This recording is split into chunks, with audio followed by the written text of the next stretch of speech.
I sort of grew up with Indiana Jones. Sort of, because I really only watched Raiders and The Last Crusade a handful of times each as a kid.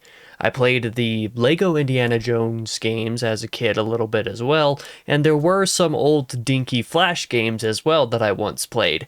But beyond these things, I'd not really experienced much of anything related to the character or franchise. I still loved Indy though, a lot. His character has always resonated with me, and that particular flavor of adventuring has always pretty thoroughly been my vibe. So, late in 2024, Indiana Jones and the Great Circle came out, and I really loved it. I had my reservations like everybody else, but again, like everybody else, I was surprised to find the final product to be extraordinarily compelling, enjoyable, and to capture the spirit of the franchise. Just as I said in a video I posted last week reviewing that game ahead of its DLC release. This video isn't about the Great Circle though. This is a hopefully brief retrospective on the OG indie movie trilogy.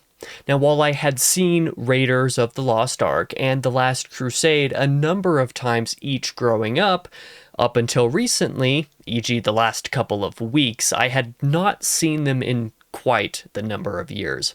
I want to say upwards of a decade?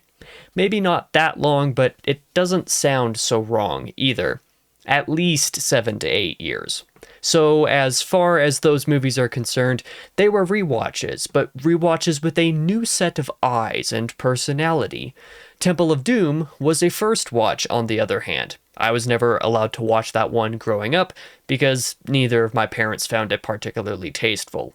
And I am here to tell you about these experiences. So let's get a move on with it, eh? By the way, there will be implicit spoilers for these three films, but they're all like 40 years old, so I hope it's not a problem. No major spoilers, but still. Raiders of the Lost Ark may have the most iconic movie prologue out there. I mean, maybe there are others, but as far as the openings of movies that have been seared into my personal memory, I cannot conjure anything as epic or impactful as Raiders. The score, the trouncing through the jungle, the mystery, the fear of guides sending them running off while Indy remains vigilant and courageous, the actual location where the memorable golden idol is found and obtained, and who could forget the chase sequence with the boulder? Nobody. That's who. Or at least I'd hope so. It also introduces us, the audience, to two very important things. René Belloc, a French archaeologist and rival of Indy's, and also Jock, the pilot who saves Indy's butt, and who never appears in the films again. But he does lend us the introduction of the key fear that actually motivates Indy's character in portions of the series following the treasure hunting sequence where spiders, ancient death-doing contraptions, and the poison of the natives yielded nary a reaction from the professor. Snakes. As an opening scene, the prologue is brilliant. As an introduction to the character of Indiana Jones, it is brilliant. And as an iconic piece of motion picture history, it is perfect. And the rest of the film follows in the spirit of the prologue splendidly.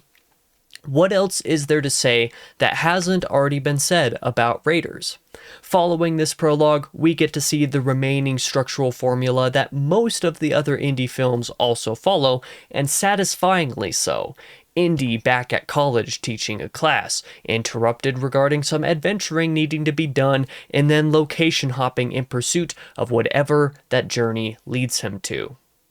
In the case of Raiders, that is the Ark of the Covenant. The film does a fantastic job setting up the historicity of the artifact, playing with a world in which the artifact is being searched for and possibly located by the Nazis, and the titular character being tasked to find it his own damn self first. Of course, the journey that follows is iconic, and Spielberg's direction, lending a charm and professionalism, befit Professor Jones alongside a rambunctious cast of villains and and companions makes for an incredible time. Searching for and finding the Ark in Egypt, and the give and take chase sequences to ensure the Nazis don't get to take it back to Hitler, and of course a memorable and ambitious climactic sequence that sees the bad guys meet their comeuppance and the good guys barely scrape by.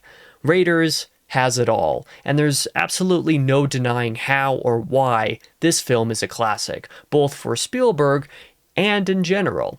It is nigh on perfect.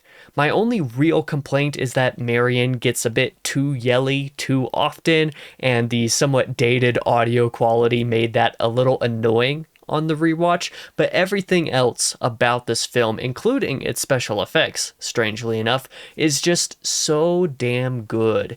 It holds up very well. Although it makes sense, I still find it so difficult to believe that this was only Spielberg's 5th theatrical film, and so relatively early in the man's career besides. I am forever thankful that Spielberg and George Lucas were friends and could make this piece of work happen. Oh, and lest I forget, John Williams is just so brilliant. Like, who does thematic music better than this man? Or so consistently? I barely know the names of any film composers, but he sure is the first one that comes to mind when I have to think of one. The Temple of Doom was a super interesting experience coming to it for the first time. Interesting because there seemed to be two sides of the coin for this film while I was growing up. People like my parents who just thought it was too much, and the weirdos, and they call themselves that, who like Temple the best of the bunch. So I really had no idea what to expect going into this. For the record, neither good expectations nor bad. My palate was completely blank. But Indiana Jones and the Temple of Doom is thoroughly okay. It's decent. It is a good movie. Portions of it go super hard, but I was overall somewhat disappointed. To start, the opening sequence is great, but felt very Star Wars, not least because Harrison Ford's performance in said opening sequence came off far more as Han Solo than Indiana Jones in my mind, and something about the tone and writing caused me a bit of whiplash on this front. Next, the grounding of the mythological/legendary conceit of the Temple of Doom is by far the loosest of the bunch in my mind. This is largely because the Shankara stones are not actual things, though they are based on lingam, and the Thuggee cult isn't really a thing either, at least nowhere near the way that it is depicted in the film. I won't go into the details here as you can find that information elsewhere, but I found my personal connection to this aspect of the film very tenuous at best, and so my investment in the actual adventure wasn't the strongest. Additionally, the structure of the film is much different than the rest. Of course, this was mostly intentional, it seemed, to keep it from being a retread of Raiders of the Lost Ark, but the way it is structured doesn't entirely work for me. The first act did not feel like Indiana Jones most of the time, not the opening act of one of those movies anyway, and the second act really dragged on for me. The finale with the escape sequence was enjoyable, but some dated special effects that don't entirely hold up are used frequently enough with the entire minecart sequence to be distracting, even cutting the movie some slack for the technology of the time. The rest of the film after the escape was also good, but it doesn't stand up to other Indiana Jones material in my opinion. Also, Willie Scott, like Marion Ravenwood before her, screams a bit too much, and that gets tiresome. All of that said, the humor is there at the times that it needs to be for levity. With the middle of the movie settling for a darker tone than the others, this felt pretty necessary, and I do think the balance was achieved well enough, though said darker tone isn't entirely my thing in this context. Short Round, however, is fantastic for those funny moments. There are things that work here overall, but just enough things that skirt on the edge of not working so that I simply don't love Temple of Doom. It is a good movie. I do not dislike it, so keep that straight when we're talking about these movies. But I don't love it, and that's the difference. I will probably not rewatch this movie very often. only when viewing all of them in order, or at least Spielberg's output anyway. Okay, I'ma just say it outright, no lube, no regrets. Indiana Jones and the Last Crusade is the best Indiana Jones film. It is perfect, and it is so perfect that it is better than perfect. If I could give this movie a 6 out of 5, I would. 0 flaws. One special effect moment near the end doesn't entirely hold up, but it's so minor I can definitely forgive it when the rest of the package is just so damn good. The villains are on par with Raiders. The Holy Grail as a MacGuffin is as iconic as the Ark. The vibe of the pre-World War II Nazism on the rise slips right into familiarity.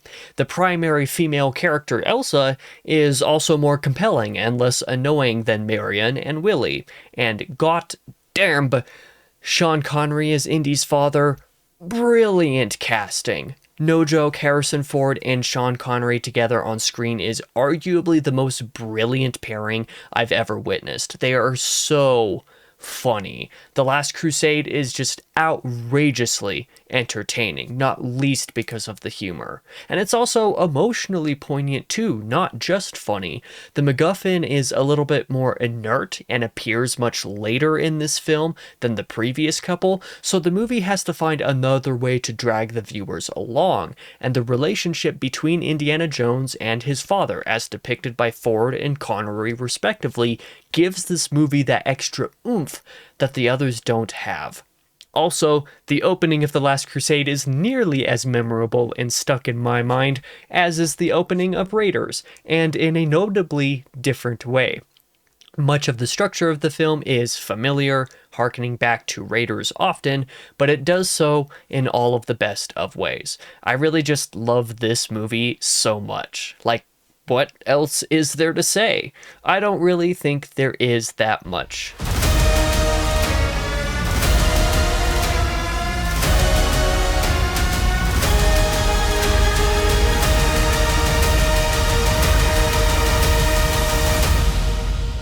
At the end of the day, I had a really, really great time revisiting some Indiana Jones.